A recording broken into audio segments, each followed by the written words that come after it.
Deputado federal Celso Sabino, do União Brasil, aceita convite para ser o novo ministro do Turismo. Oposição deve pedir impeachment do ministro do STF, Luiz Roberto Barroso, por comemorar vitória contra o bolsonarismo. Governadores da oposição contrariam o presidente Lula e decidem manter escolas cívico-militares. Sancionada a lei com novas regras do programa Minha Casa Minha Vida. Disparam reclamações de clientes contra a falta de coberturas dos planos de saúde. Rússia volta a atacar a Ucrânia, que começa a receber bombas de fragmentação. Ciclone extratropical provoca destruições e pelo menos 2 mortes no Rio Grande do Sul e São Paulo. E um menino que foi parar no hospital, espantador, com o auxílio de um violão. Agora no Jornal das 22.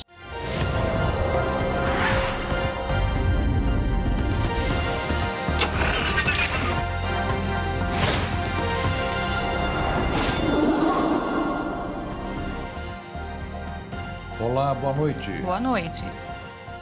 A passagem de um ciclone extratropical causou grandes prejuízos no sul do país nesta quinta-feira, a começar pela morte de uma pessoa provocada pela queda de uma árvore em uma residência no município de Rio Grande, no Rio Grande do Sul. A Defesa Civil confirmou dezenas de feridos. Pelo menos 51 municípios enfrentaram transtornos. Os maiores impactos foram sentidos na região metropolitana de Porto Alegre e Serra.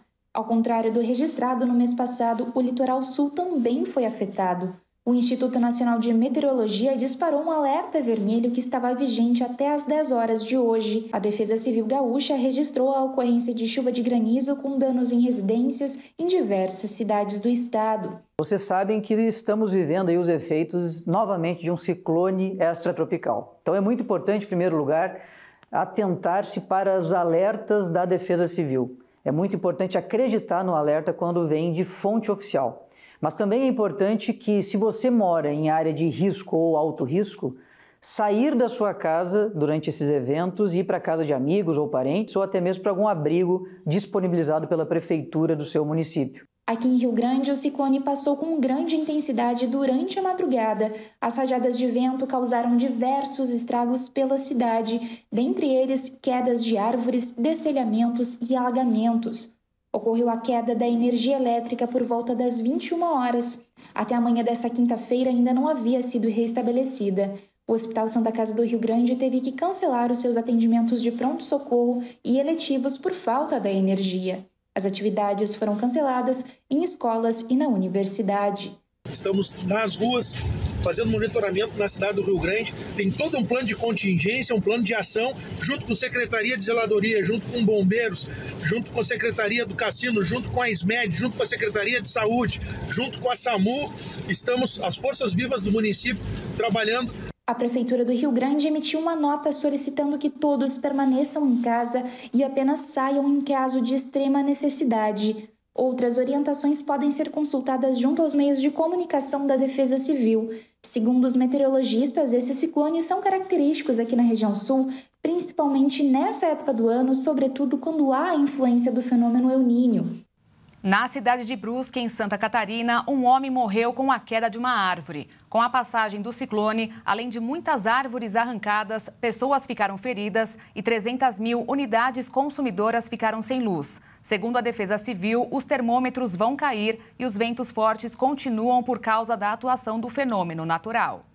A madrugada foi de expectativa com relação a toda essa rajada de vento prevista aqui para o estado. Ela não chegou à quilometragem ainda que estavam nos modelos, de mais ou menos 100 km por hora, pelo menos nas áreas mais urbanas, mais onde o pessoal tem as suas edificações. Mas nas áreas mais descampadas, mais altas, sim, ela atingiu uma quilometragem muito alta, como na Serra do Rio do Rastro, que de acordo com o novo boletim da Defesa Civil do estado, estado. A quilometragem do vento chegou a 146 quilômetros por hora, ocasionando alguns pequenos deslizamentos de terra na localidade, mas nada que interditasse as vias, como também, por exemplo, as imagens que estão rodando aí na internet do vento de ontem em Chapecó. A cidade do Oeste teve, inclusive, uma placa arrancada que quase pegou carros e um motociclista em uma das suas estradas. Ninguém ficou ferido, mas a imagem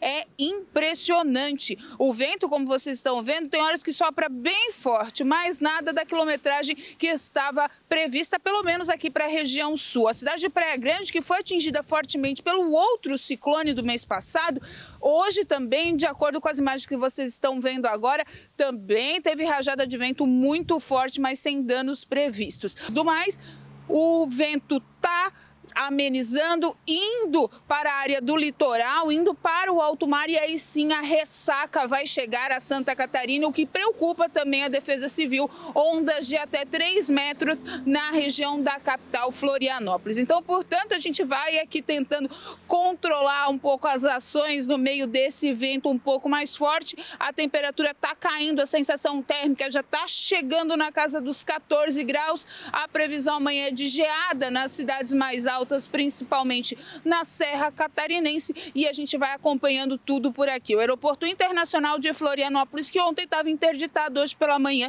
já foi liberado para pousos e decolagens depois da derrapagem na pista ontem de um avião da Latam. Ficou por 24 horas fechado, agora já está tudo certinho. E no Paraná, as rajadas de vento chegaram a 90 quilômetros por hora e as mudanças climáticas do sul do país chegaram até mesmo em São Paulo. Os ventos derrubaram diversas árvores e atrapalharam o funcionamento dos aeroportos e do Porto de Santos. A ventania, que estava prevista apenas para a tarde desta quinta-feira, chegou um pouco antes e pegou diversas pessoas desprevenidas.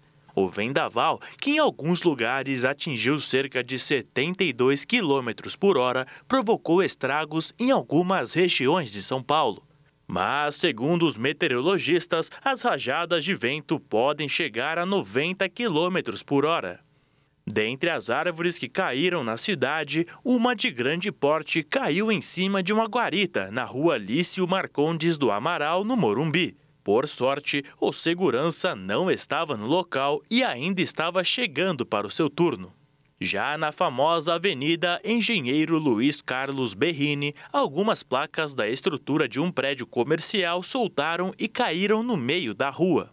Em Moema, uma árvore caiu na Alameda dos Maracatins, bem na frente de um salão de beleza e um empório. Uma outra também caiu na região da Consolação.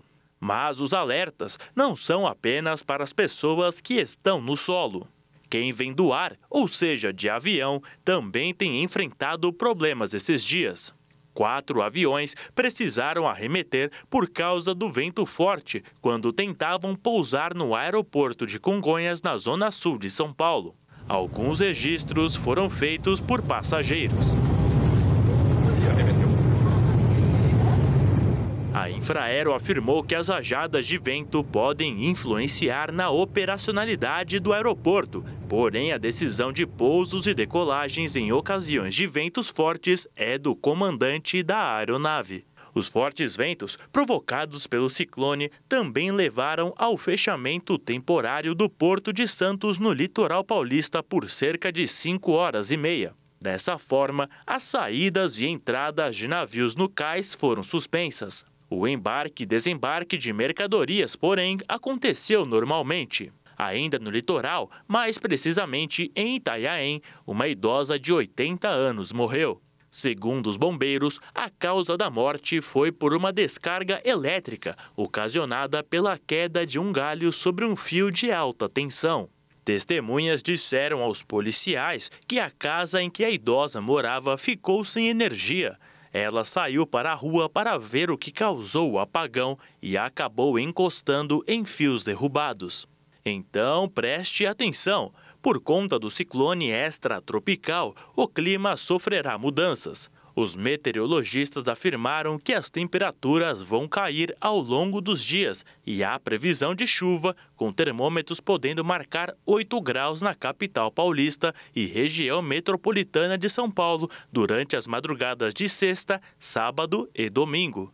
Por isso, sempre que são emitidos alertas de temperaturas iguais ou inferiores a 10 graus, a estação Pedro II oferece abrigo, cama, cobertores e roupas de frio para pessoas em situação de rua, além de refeições como janta e café da manhã. E para completar essa notícia e ficar ainda melhor, as pessoas em situação de rua poderão levar seus animais, que também vão ganhar ração. Em São José dos Campos, no interior paulista, aconteceu a 4ª morte relatada nesta quinta-feira. Um homem não resistiu quando uma árvore caiu sobre ele no meio da tarde. Para entender o motivo de uma maior incidência de ciclones extratropicais nesta época do ano, nada melhor do que ser explicado por quem entende do assunto, um pesquisador do Instituto Nacional de Meteorologia do Brasil. Temos que entender que estamos em pleno inverno no hemisfério sul e esses fenômenos são comuns acontecer nesse período de inverno. Normalmente eles acontecem no oceano, quando a temperatura deste está mais quente do que a temperatura do continente. Os ventos nas suas bordas são mais fortes do que aqueles que estão normalmente aí no centro deste fenômeno. E não descartamos que daqui para frente, pelo menos até agosto, ainda poderemos ter outras formações de outros ciclones extratropicais. Só não podemos ainda saber qual será a intensidade, se por um acaso eles vierem a acontecer. E na Europa é verão, e por causa dessa estação mais quente, uma onda de calor extremo está atingindo o sul do continente nesta semana e deixando as autoridades em alerta. São esperadas temperaturas acima de 40 graus Celsius em ao menos 5 países: Espanha, França, Grécia, Croácia e Turquia. A situação poderá ser ainda pior na Itália. Por lá, os termômetros poderão atingir incríveis 48 graus Celsius. O país atingiu o alerta vermelho para 10 cidades, incluindo a capital Roma, Bolonha e Florença. Ontem, um homem morreu no norte do país após passar mal por causa do calor. A onda de calor preocupa muito o continente europeu. Em 2022, mais de 60 mil pessoas morreram entre os meses de maio e setembro. Somente na semana de 18 a 24 de julho do ano passado, mais de 11 mil pessoas morreram por causa do calor. Foram registrados recordes de temperatura, incêndios e forte seca no período, que foi considerado o verão mais quente da história da Europa. E a seguir, sancionada a lei com novas regras do programa Minha Casa Minha Vida. E ainda disparam reclamações de clientes contra a falta de coberturas por planos de saúde.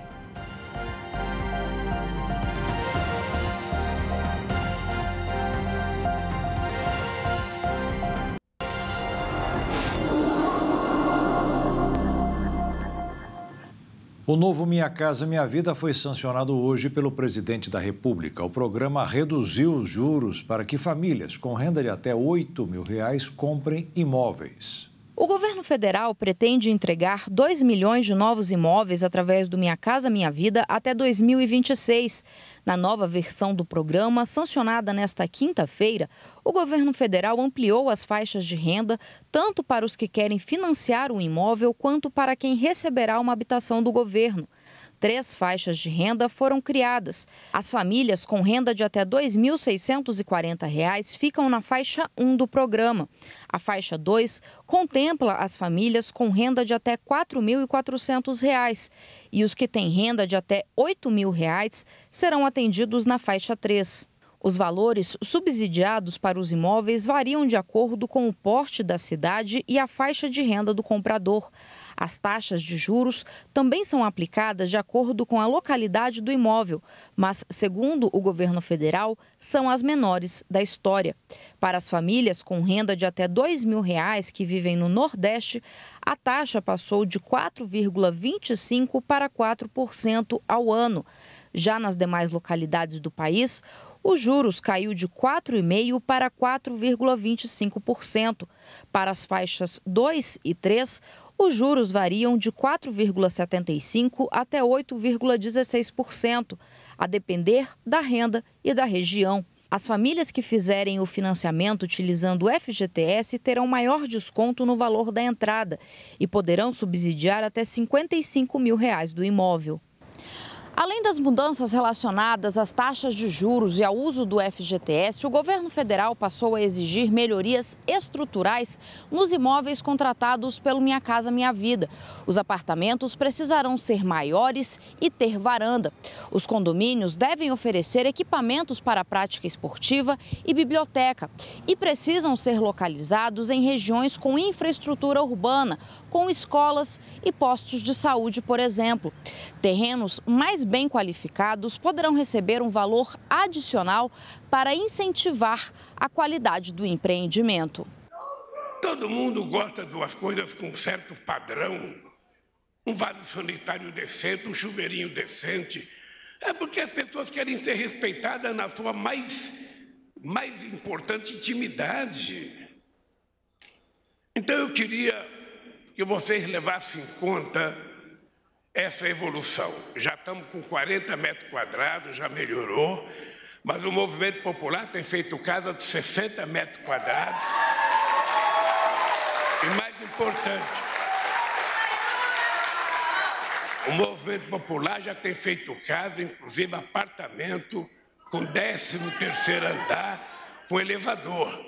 O novo Minha Casa Minha Vida foi criado através de medida provisória elaborada pelo governo federal e aprovada pelo Congresso Nacional.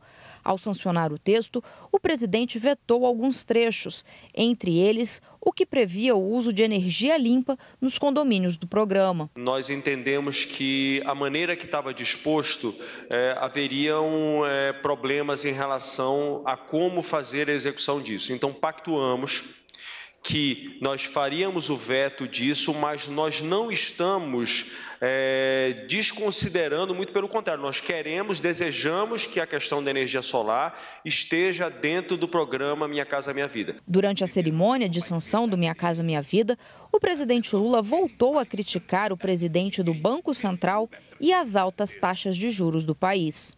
E ninguém está pedindo nenhum absurdo. Nós estamos pedindo os juros precisam ser menores para facilitar que os empresários possam tomar crédito, para facilitar que a economia volte a crescer, para facilitar que o pequeno e médio empreendedor possa financiar o seu negócio, para financiar pequeno e médio empresário.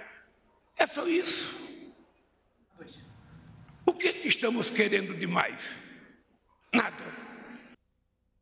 O ministro da Fazenda, Fernando Haddad, disse hoje que todos os analistas do mercado financeiro não têm dúvidas de que a taxa básica de juros da economia vai ser reduzida. E, segundo ele, a dúvida nem é quando, que deverá ser agora em agosto, mas em quanto vai baixar. As apostas são de que a Selic terminará o fim do ano em 12%. O ministro acha que será possível conseguir um percentual mais baixo. No mercado financeiro, investidores continuaram a repercutir os últimos dados econômicos divulgados tanto do Brasil como dos Estados Unidos. O dólar caiu 0,60%, fechando em R$ 4,78. A Bolsa de Valores fechou em alta de 1,36%, aos 119.263 pontos.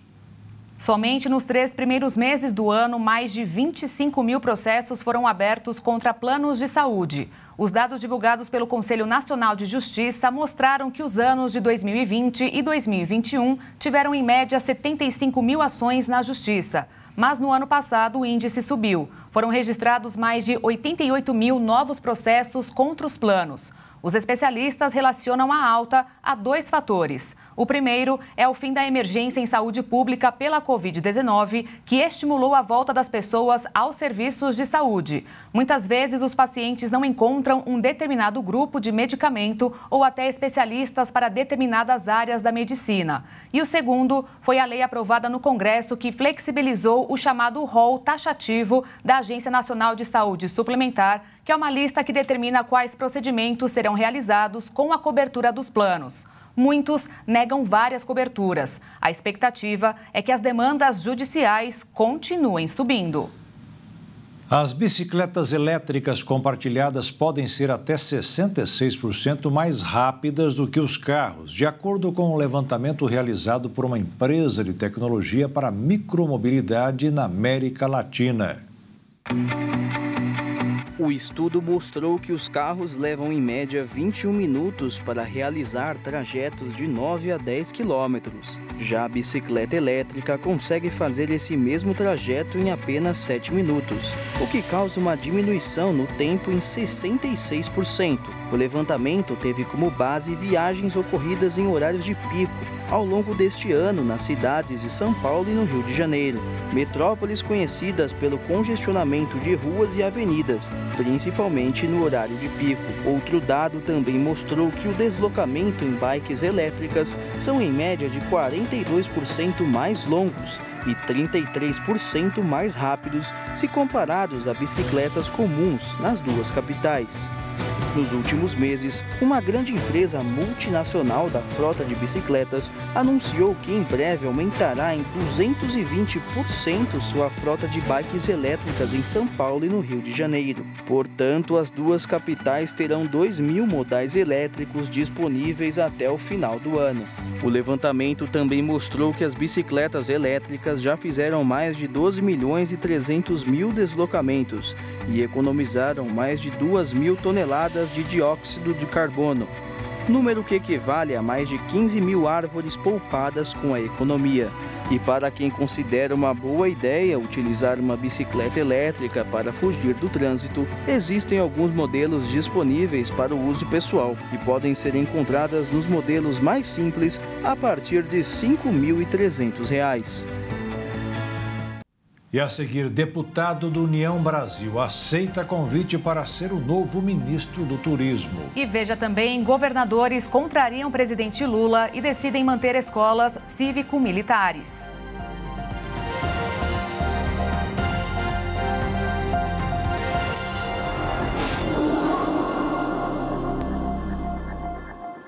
A decisão do governo federal de encerrar o programa de escolas cívico-militares tem se mostrado pouco efetiva. Vários estados resolveram manter as escolas desse modelo, como São Paulo. O governador Tarcísio Gomes de Freitas informou que vai manter as escolas cívico-militares. Através de uma rede social, ele disse que, por ter sido aluno de colégio militar, compreende a importância da qualidade de ensino e da transmissão dos valores corretos aos jovens dentro das escolas. Informou ainda que vai editar um decreto para regular e ampliar o funcionamento das escolas deste modelo no estado de São Paulo. Outros governadores, como Ratinho Júnior, do Paraná, Gladson Camelio, do Acre e Ibanez Rocha, aqui do Distrito Federal, informaram que a decisão do MEC não vai impactar o funcionamento das escolas cívico-militares. Na quarta-feira, o Ministério da Educação comunicou o fim do programa das escolas cívico-militares. Através de um ofício encaminhado às secretarias de educação, o MEC informou que este modelo é pouco eficaz e desvia a finalidade das Forças Armadas. O ofício comunica ainda que será realizada uma transição cuidadosa até a extinção do programa no final do ano de 2023 e que essas escolas serão incorporadas ao ensino regular de cada estado. No entanto, deixou em aberto para que cada estado defina se vai extinguir ou não as escolas neste modelo. Os estados de Paraíba, Mato Grosso e Minas Gerais estão estudando esta comunicação para decidir que posição vão adotar. Até agora, apenas o Rio Grande do Norte e o Alagoas informaram que vão seguir a decisão do MEC e extinguir as escolas cívico-militares. E depois de mais de um mês de negociações, o presidente Lula oficializou o convite ao deputado federal Celso Sabino, do União Brasil do Pará, ao Ministério do Turismo. Em 7 meses de mandato, essa foi a segunda troca de comando de ministérios. O Planalto afirmou que o presidente Lula se reuniu na tarde desta quinta-feira com o ministro das Relações Institucionais, Alexandre Padilha, e com o deputado federal Celso Sabino. Durante o encontro, o presidente convidou Sabino para o Ministério do Turismo, convite esse que foi aceito prontamente pelo deputado. Ainda de acordo com a nota oficial, a nomeação de Celso Sabino para comandar a pasta sairá no Diário Oficial da União nos próximos dias. A nomeação oficializará a saída de Daniela Carneiro da pasta, que retoma o mandato de deputada federal. A mudança faz parte das ações do governo para melhorar a articulação no Congresso Nacional. Com essas flexibilizações, Lula espera que a nomeação de Sabino assegure mais votos do União Brasil na Câmara dos Deputados, a exemplo do que ocorreu na votação da reforma tributária. Para o partido do presidente, essa relação com partidos da oposição é importante. No caso do União Brasil, o partido tem apenas na Câmara 59 deputados, número importante para alavancar votos aos projetos governamentais. A troca no Ministério do Turismo é a segunda mudança na equipe ministerial feita por Lula desde o começo do terceiro mandato presidencial em janeiro. O primeiro-ministro demitido foi o general da reserva Gonçalves Dias, substituído no comando do Gabinete de Segurança Institucional pelo também general da reserva Marcos Antônio Amaro. Dias pediu demissão após a divulgação de gravações do circuito interno de segurança do Planalto, nas quais o então ministro aparece dentro do edifício durante as manifestações do dia 8 de janeiro. Além da saída de Daniela, o governo também avalia abrir espaço para outros partidos na equipe ministerial. Durante o Congresso da União Nacional dos Estudantes na noite de ontem, o ministro do Supremo Tribunal Federal, Luiz Roberto Barroso, disse, abre aspas, nós derrotamos o bolsonarismo, fecha aspas. A fala do ministro não repercutiu bem no cenário político e parlamentares aliados do ex-presidente Jair Bolsonaro afirmaram que vão entrar com pedido de impeachment contra o magistrado. O pronunciamento de Barroso aconteceu após ele ser vaiado e hostilizado por um grupo de estudantes que protestava contra a presença do ministro, chamado por eles de inimigo da enfermagem e articulador do golpe de 2016, em referência aos votos do magistrado sobre o piso salarial da categoria e o impeachment da presidente Dilma Rousseff. Já enfrentei a ditadura e já enfrentei o bolsonarismo. O deputado federal Nicolas Ferreira, do PL de Minas Gerais, afirmou que a oposição entrará com impeachment sob a justificativa do magistrado exercer atividade político-partidária. Já a deputada Bia Kicis, do PL do Distrito Federal, classificou a declaração de Barroso como uma atuação contra uma força política. Após a repercussão do episódio, o Supremo Tribunal Federal informou que a frase dita por Barroso refere-se ao voto popular e não à atuação de qualquer instituição. O presidente do Senado, Rodrigo Pacheco, classificou a fala do ministro como infeliz e disse que até o momento não foi apresentado nenhum pedido de impeachment por parte dos senadores, mas caso seja protocolado, ele será apreciado com independência. Olha, se não houver um esclarecimento em relação a isso, mesmo uma retratação quanto a isso, até para se explicar a natureza do que foi dito, evidentemente que isso pode ser interpretado como uma causa de impedimento ou de suspeição, mas obviamente que isso cabe ao ministro e cabe ao judiciário julgar. E eu que digo que eu não posso interferir nesse tipo de discussão, porque isso cabe ao Poder Judiciário, cabe ao Supremo Tribunal Federal, no exame do caso concreto, avaliar quem sou eu como presidente do Senado, para poder opinar em relação a isso. O que eu estou buscando é que todos nós tenhamos essa compreensão de que o papel de colaboração para um Brasil reunificado, reconciliado, com mais tolerância, é papel de nós todos. Em sua defesa, o ministro Luiz Roberto Barroso disse que se referiu ao extremismo golpista ao comentar sobre superação da ditadura e do bolsonarismo no país e que jamais pretendeu ofender os 58 milhões de eleitores do ex-presidente, nem criticar uma visão de mundo conservadora e democrática. Barroso afirmou que tem respeito por todos os eleitores e por todos os políticos democratas, sejam eles conservadores, liberais ou progressistas. A CPMI dos atos de 8 de janeiro acionou hoje a Justiça do Distrito Federal contra a atitude do ex-ajudante de ordens do ex-presidente Jair Bolsonaro, Mauro Cid.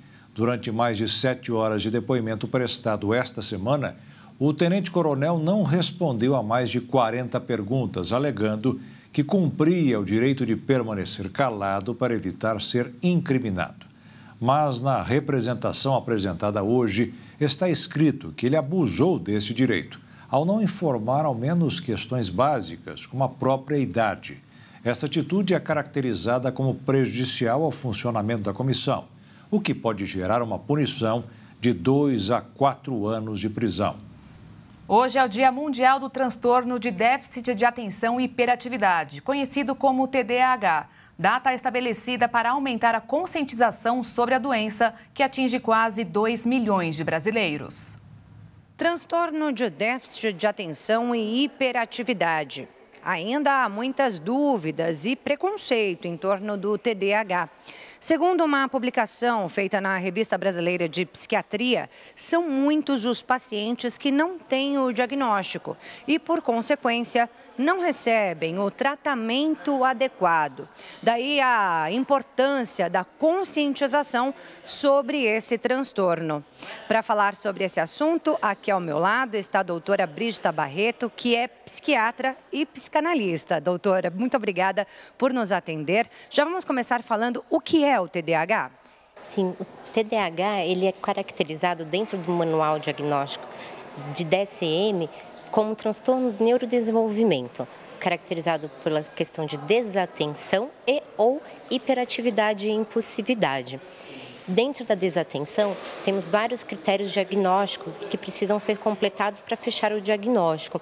Dentre eles, os mais importantes, a gente destaca: a pessoa não tem atenção nas aulas, ela não consegue prestar ali atenção numa relação de interação interpessoal, parece que ela está desatenta, ela não consegue ter uma organização, né? Tende a parecer que está procrastinando muitas vezes algumas questões da sua vida, tanto na área acadêmica, laboral ou pessoal, né? E esses critérios podem estar somados, né, da desatenção com a hiperatividade ou impulsividade, né? Impulsividade, muitas vezes a pessoa não consegue ficar quieta, parada, mexe as mãos, né? Muitas vezes uma impulsividade frente à resposta com outras pessoas, né? Tende a confundir, às vezes, em crianças mais jovens com transtorno desafiador opositor ou transtorno de conduta. Mas para completar um diagnóstico, tais sinais e sintomas precisam estar presentes pelo menos 6 meses, né, antes dos 12 anos. Mas podem ser também diagnosticados mais tardiamente, na adolescência ou na vida adulta. Como é o tratamento, doutora? O tratamento pode estar baseado na parte cognitiva, comportamental, que é o suporte psicológico, neuropsicológico, terapêutico, e também o psiquiatra tem algumas medicações a serem ofertadas ao paciente para aliviar os sintomas e buscar o foco da remissão total desses sintomas. Tá certo, doutora Brígida Barreto, muito obrigada pelas suas informações tão importantes sobre esse transtorno que é muito mais comum do que se imagina. Segundo a Organização Mundial da Saúde, o TDAH acomete pelo menos 3% da população global. As ameaças do presidente russo Vladimir Putin após as falas ucranianas na reunião da OTAN foram cumpridas nesta quinta-feira. Um ataque a drones ocorreu em Kiev, capital do país invadido. Em contrapartida, a Ucrânia já começou a receber as bombas de fragmentação dos Estados Unidos. Como resposta às falas de apoio à Ucrânia durante a reunião da OTAN, a Rússia deu seus primeiros sinais de imposição e atacou a capital ucraniana, Kiev. Segundo informações, o ataque contou com 20 drones e 2 mísseis de cruzeiro. Ao que parece, essa ação foi apenas um alerta, demonstrando que o centro atual da guerra tem sido a interferência externa no conflito. O prefeito de Kiev, Vitaly Klitschko, anunciou que o corpo de uma pessoa foi encontrado após um incêndio em um prédio residencial, mas não relacionou as chamas ao ataque russo. Os bombardeios também foram motivados pela entrega e treinamento de países ocidentais quando o assunto são os caças F-16 enviados à Ucrânia. Isso porque o governo russo afirma que essas aeronaves podem ser consideradas uma ameaça nuclear por sua capacidade de transportar armas atômicas. Mas os apoios ao país invadido continuam. Em uma rara aparição, o presidente da Rússia, Vladimir Putin, disse que o fornecimento de novas armas à Ucrânia não mudaria nada no campo de batalha, mas apenas aumentaria ainda mais o conflito. Putin também disse que os tanques fornecidos pelas potências ocidentais à Ucrânia seriam um alvo prioritário para as forças russas. As falas do presidente russo veio seguida de um outro anúncio que pode mudar o rumo da guerra. Isso porque a Ucrânia já começou a receber dos Estados Unidos as controversas bombas fragmentárias, cujo envio foi motivo de discórdia na cúpula da OTAN. O início da entrega das bombas foi confirmado pelo general Oleksandr Tarnavysk, comandante de uma unidade do exército ucraniano. De acordo com ele, o alto comando militar decidirá as áreas do território em que as munições poderão ser usadas. Se por desespero ou desconhecimento, é importante lembrar que essas bombas fragmentárias são totalmente fora da lei, menos para a Rússia, Ucrânia e pelos Estados Unidos, já que esses 3 países não assinaram o Tratado Internacional debatido em Dublin, na Irlanda, em 2008, que proíbe o uso dessas bombas em conflitos militares. E a seguir, a operação da Polícia Federal encontra compras irregulares até mesmo em medicamentos no sertão de Pernambuco. E ainda, menino internado em hospital espantador com instrumento musical.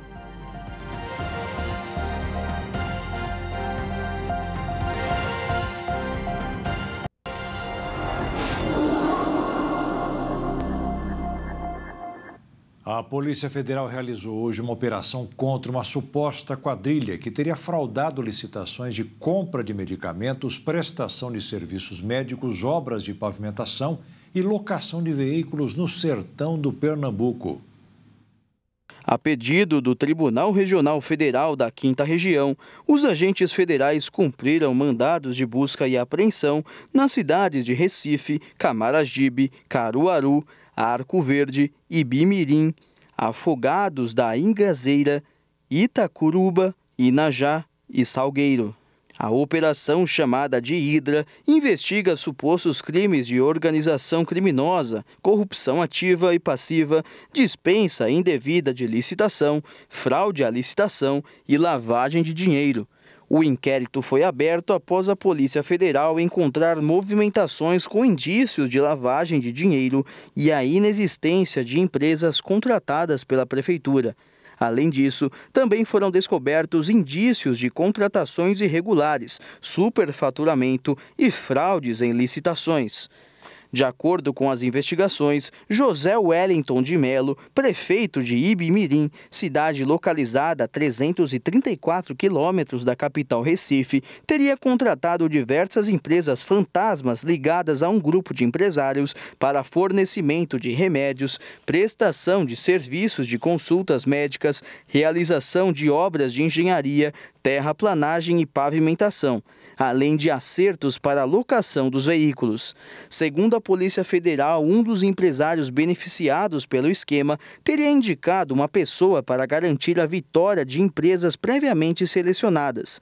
As apurações feitas pela polícia também mostraram que os agentes públicos e os empresários sob suspeita mantiveram contato para acertar valores de propina que deveriam ser pagas em troca de as empresas previamente selecionadas serem contempladas com a licitação. A lombalgia é uma das principais causadoras de pedidos de afastamento do trabalho no INSS, o Instituto Nacional do Seguro Social. Importante mesmo é ficar longe das dores, né, Beatriz? É verdade. Por isso que um estudo brasileiro mostrou que o Pilates pode aliviar dor crônica desta doença e os sintomas depressivos causados por ela. A dor na lombar foi um dos motivos que levaram Marcelo a praticar Pilates. Essa dor, ela acaba se tornando insuportável, porque cada movimento que você faz, ela vai te lembrando que está lá. Porque você senta várias vezes, você levanta várias vezes, você anda, sobe escada e aí ela te acusa. Ex-jogador de futebol, o empresário conta que mantém em dia a prática de esportes e rotina de exercícios. Ainda assim, está sujeito a ter outras crises de lombalgia, como a chamada dor na região lombar.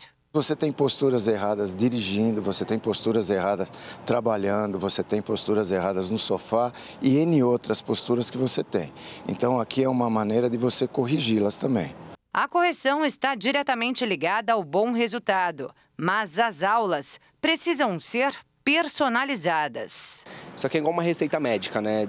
Tudo depende da dose, tudo depende do paciente. Então, o exercício que é bom para ele não é bom para uma outra pessoa, sabe? Eu preciso pensar no dia dele, eu preciso pensar exclusivamente nele.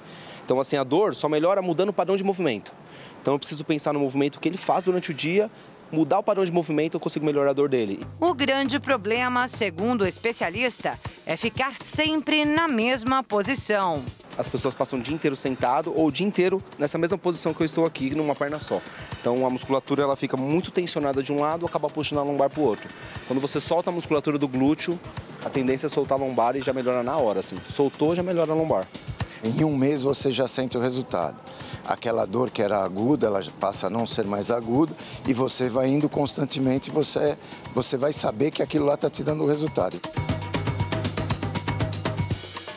O relato do Marcelo reafirma o resultado da pesquisa realizada pela Faculdade de Medicina da Universidade de São Paulo com pacientes recrutados do Hospital das Clínicas. O estudo mostrou que o Pilates, sem associação de nenhum outro recurso terapêutico, é muito eficaz no tratamento da dor lombar crônica e sintomas depressivos associados a ela, em apenas 12 sessões realizadas 2 vezes por semana. A ideia, as pessoas, é compensar. As pessoas passam o dia inteiro sentado, o dia inteiro no computador, o dia inteiro no celular. Então as pessoas anteriorizam. Então quanto mais anteriorizado, mais depressivo, mais introvertido. Então minha ideia é abrir a pessoa, abriu a musculatura, abriu a postura, as pessoas estão abertas para tudo. Então melhora até queixa de depressão, melhora até queixa melhora muito a vida da pessoa. Outro estudo publicado em uma revista científica americana mostra que o Pilates contribui muito para a boa saúde mental. A prática da modalidade reduziu em 81% sintomas de depressão e em 46% sintomas de ansiedade dos participantes da pesquisa. A professora de Educação Física explica por quê.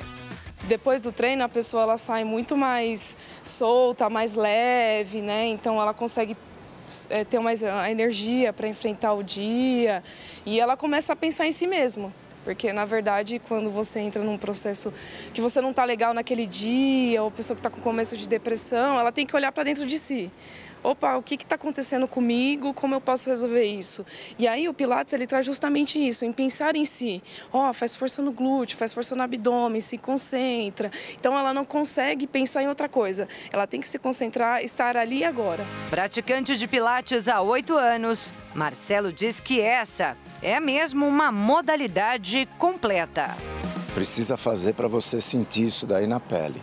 Realmente o Pilates ele te dá o quê? Ele te dá um conforto e te dá uma qualidade de vida para você fazer qualquer atividade física, o teu trabalho, para fazer qualquer coisa que você deseja.